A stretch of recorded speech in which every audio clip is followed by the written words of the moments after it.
Hey everybody, this is Jason Hodge, Medical Fitness Pros, and I want to talk to you a little bit about heart disease, cardiovascular disease, explain a few things about cardiovascular disease and how it affects you. And I want to show you a simple test you can use to determine your life expectancy. Kind of weird, but it's a real simple test that you can do at home, and I'm going to show you exactly how you can do it. So first off, cardiovascular disease, it affects a huge percent of the population. You may not realize this, but as far as number of people that have cardiovascular disease, 610,000 people, Americans, actually die every year.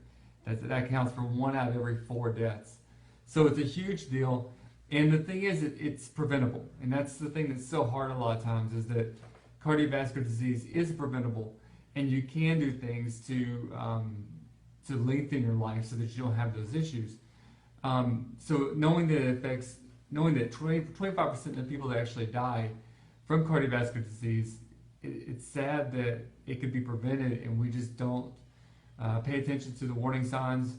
Even though we know what things we should be doing and should not be doing, we still choose to make those bad habit choices. So I'm going to talk a little bit about that, and then we're going to go through and I'm going to make sure I cover that test so that you can see a little more about what it actually entails. Hey Krista, hey everybody joining in, I appreciate it. We're going to talk about cardiovascular disease, and I'm going to show you a test here in a little bit that it gives you a chance to really understand what you should be doing and what can be done. It gives you an idea of your life expectancy, and something you can do at home without any equipment or anything. Now, every year about 735,000 Americans actually have a heart attack, and that's 11.3% of American adults that actually have heart disease, which is 26.6 million people. So it's a huge deal. We know that when it comes to cardiovascular disease, there's a lot of people that have it, and the more you can do to fight off cardiovascular disease and get well, the better off you're going to be. So this test, I'm hoping, will actually motivate you to pay attention to some of the things that are necessary. So what are some of the risk factors about cardiovascular disease? We know that smoking is definitely one of those. High blood pressure, diabetes, cholesterol, being overweight or obese, poor nutrition habits are also contribute to leading up to heart disease. We know that also that physical inactivity and excessive alcohol use also contribute. So it's important that we try to do things that avoid these high risk type situations. The ones that are the highest risk have to do with the high blood pressure, high cholesterol, smoking, and diabetes. If you have any of those, it's important that you try to reverse that as quick as you can. When it comes to high blood pressure, high cholesterol, diabetes, those are things that can be reversed. You can decrease your blood pressure, you can decrease your cholesterol, you can reverse diabetes, and we've actually worked with clients that have reversed their diabetes.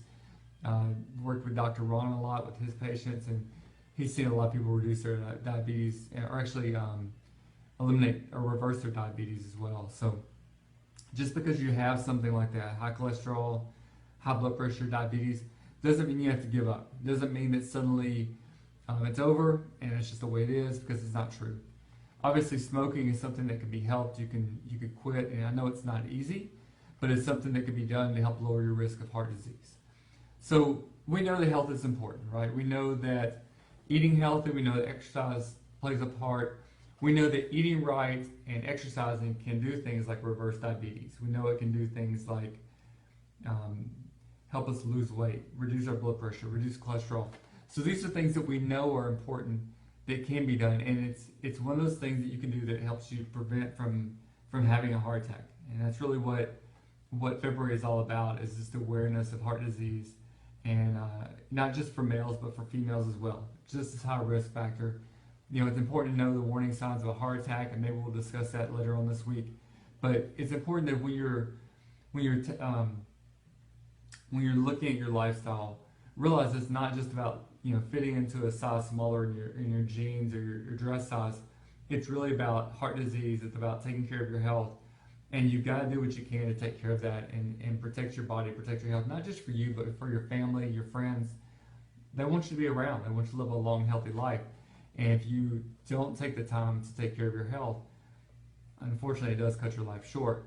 And we're going to go through a test here in a little bit that shows you what things to look for. It's just a simple exercise test that you can use at home, probably not at work, that may be a little bit difficult, but something you can use at home that will allow you to determine your life expectancy. And they've shown anywhere from 2 to 6 times, there's a 2 to 6 times risk factor of death, depending on how you score on this test. And it's real easy to score, real easy to test out. And I'm going to make sure I show you that here in a little bit. I'm actually going to go through the test myself. I'm a little nervous. I only scored a 9 earlier, and I have a feeling I'm going to score the same, but luckily that's above an 8. And I'll get into that here in a little bit and show you how that test is done. So there's definitely some things. Hey, Mary Francis. Appreciate everybody joining in and watching, and welcome to say hello. Hey, Mandy, how's everyone doing? Glad y'all could join in. So we're going to talk a little bit here in a moment, and I'm going to show you the exercise that you can do to determine your risk factor of death, and how it can be as much as 2 to 6 times as risk of heart disease or of dying early, unfortunately. So things that I'd like to really test for, right? If we're looking for mortality, we're looking at a few different things. We're looking at the arteries, if we have a lot of plaque and what that looks like inside the body. Cardiovascular endurance, which is how long you can do something cardiovascularly, what your endurance is like. If you're able to walk a mile or walk 3 miles, obviously the further you can walk, the more you can exercise your heart, which is important. VO2, which is the maximum amount of volume of oxygen you can use in your body, and we know that things like diabetes actually decreases VO2. We know diabetes is a high risk factor for heart disease and heart attacks. So there is some correlation on that, and we want to see an increase in VO2 for everyone as much as possible. Strength is important, bone density, balance, flexibility, all those things are important simply because they allow us to get around. Just a story for you. We had a lady that was in her, she was in her 70s when this happened, stepped on black ice. And when she stepped on black ice, she actually slid across the ground. And if she had fallen and broken her hip, that actually would have decreased her life expectancy to where we see the people that have had a fall and had hip replacement in that type of situation where they fall and break a bone and have to have a hip replacement. Sometimes their life expectancy is only 18 months because of those situations.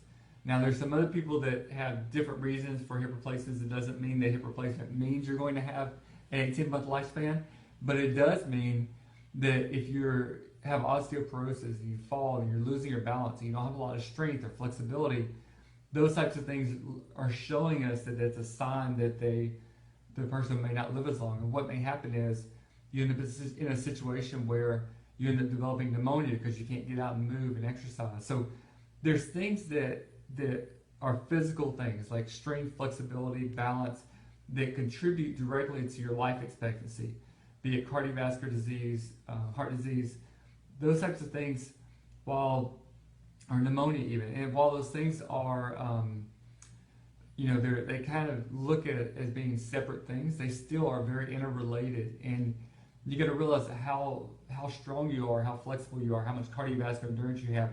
They do contribute to you staying out of the hospital, you staying healthy. And so we want to look at those aspects to determine, life expectancy. So we're going to get into a little test coming up.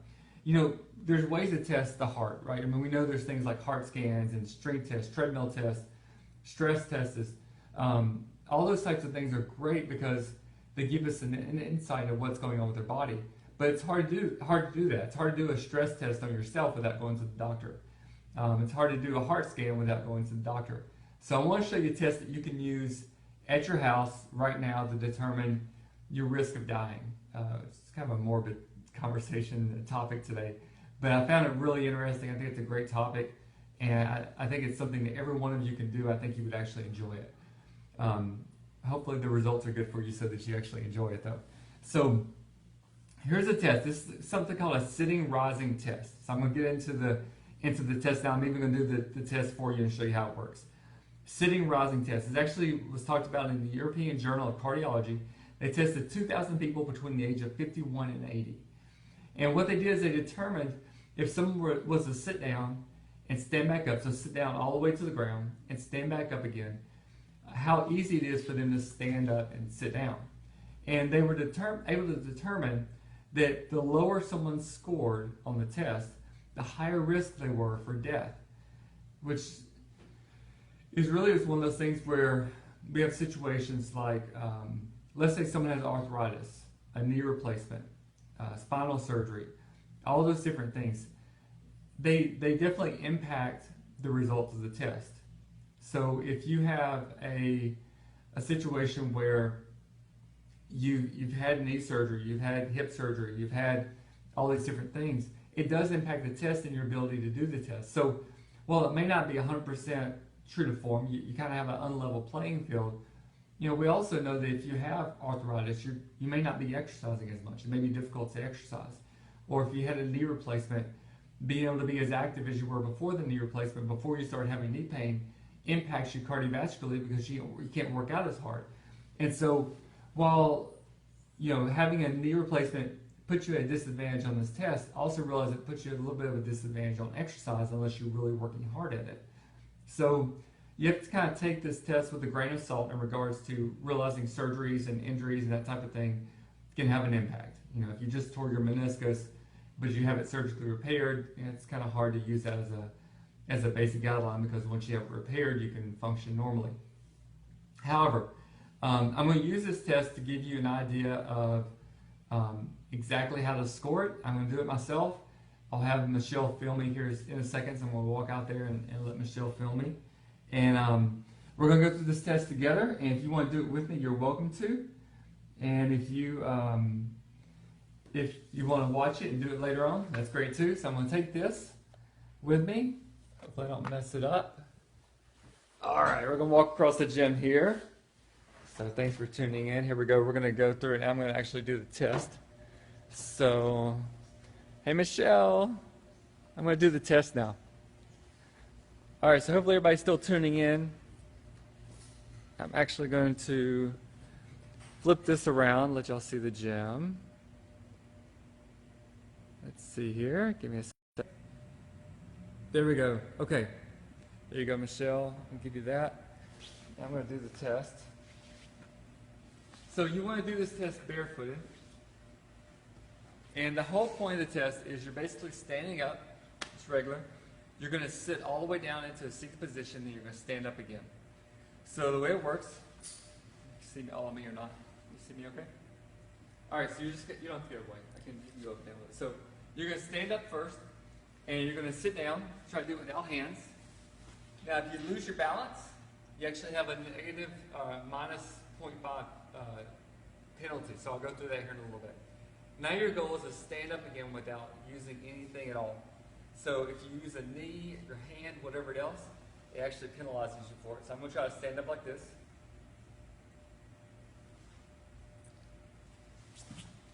And you stand up. So I lost a half a point on that as well because I lost my balance some. So you can sit down. If you use your hand, it's a negative 1 point. And I'll go through the scoring here in a little bit. And if you stand up and you use your knee, it also counts against you. So we'll cover the scoring here in a second. I'll make sure you understand. So that's it. That's the whole test. You're going to sit down, and you're going to stand up again. And that's what you're going to use as your guideline for everything. Hopefully everyone can see that okay. All right, let me flip back around. Okay, any questions so far? I see some people tuning in. So if you have a question on this, let me know. And let me go through the scoring system on this so it makes sense. Thanks so much for watching, everyone. So we just did the sit to stand test. I'm going to put this back up so I can talk to you. Real simple, real easy. So here's the way it works. You have you're barefoot, you sit all the way down the floor, stand up all the way. Now if your hand touches the floor, your knee touches the floor, use your forearm, one hand on the knee or thigh, or the side of the leg touches. Any of those aspects, it's a negative 1 point. So you can have a total of 10 points for the test. 5 points on the way down, 5 points on the way up. So if for some reason you touch your hand down and lose your balance still, it's 1.5 points you would take off. Same thing on the way up. So here's how it works. If you score 8 or less, you're twice as likely to die within the next 6 years. Isn't that lovely? So if you score 8 or less on your total points, you are twice as likely to die within the next 6 years. Man, let me see your comment here. Let's see. So Mandy's gone through a lot of different medical issues, and so she's getting up and down from the chair. It is hard enough, much less the floor. So realize this: though, if you've gone through a situation where you've been injured and you end up getting you're recovering through the process. Let's say your rehabilitation and you're dealing with pain. That's obviously going to affect you somewhat. So it's going to be a little better once the person heals and feels better overall. And I would say, use the test at one point and then reassess whenever you can on things. But the whole idea is to get all the way down the floor, all the way back up. And if you're just now tuning in, if you're just now catching on to the seminar, to the broadcast, go back and watch it. I just finished the test. But let me go through real quick on the point system so everyone knows. So 10 points total is what's possible. If you everything that touches the ground, hand, knee, forearm, a hand on the knee, or using the side of the leg, it's a -1 point. If you lose your balance, it's a -0.5 points. So you're 5 points likely on the way down, 5 points likely on the way up. If you score 8 or less, you're twice as likely to die within the next 6 years. If you score 3 or less, you're 5 times as likely to die within the next 6 years. So it's interesting how they use this test, and like I said, it was developed a while back, and they use it with a lot of different people. Over 2,000 people were tested on it. Now, one thing I will tell you that Mandy and other people, this is for you. Every time you increase a point, every time you do a 1 point increase from where you did before. So, for instance, if I used my hand earlier, and I get to where I don't need to use my hand, there's a 21% decrease in mortality from all causes. So every time you improve a point, every time you go up 1 single point, that's an extra 21% decrease in mortality, which is a good thing. So using your balance more, your strength, your core strength, your flexibility, all those things, as that improves, each single point that you increase overall is a 21% decrease in mortality from all causes. So, hey, thank you, Sandra, for jumping in. John, appreciate y'all joining in. I just did the assessment a moment ago, so make sure you go back and watch it here in a little bit once I finish the broadcast. So, anyway, that's basically the test. That's the whole thing. You basically stand up, you sit down all the way, stand up again, -1 point for touching, or minus a point for each time you touch on the way down and way up, and half a point for balance. Yes, Mandy, it's definitely going to be recorded. Mandy was asking about it being recorded, and it's definitely recorded, so you can tune in and watch later. So thanks so much for tuning in. So that's the whole thing I wanted to share with you is basically going through doing a sit to stand test. Sit all the way on the floor, stand back up, make sure you're barefoot, and see how you do in your test. I'd love to hear. You know what I'd love to have? If for some reason, after you go through, you do the test, in the comments section, tell me what your score was. So I'll say that mine was, I felt like I lost my balance a little bit on the way down, a little bit on the way up. So I'm going to say my score was a 9. So I'd love to hear what your score is whenever you do the assessment. Just leave it in the comments below. Tell me what number you got. No judging. I'm just curious to see what everyone got. And let's see how everyone does on the test. Let's see if somebody get a perfect 10. And I hope nobody gets a 3. I hope we stay above that number. So thanks so much for tuning in. I appreciate it. We're going to talk a little bit more this week about cardiovascular disease and just explain some different topics on that. Probably talk about the warning signs of a heart attack and various aspects like that. So I'd love to have you tune in and ask any questions that you have. But for now, this is Jason Hodge with Medical Fitness Pros. I really appreciate y'all watching. Make sure you subscribe if you're not already. And we'll be back again this week with some more topics. So thanks a lot.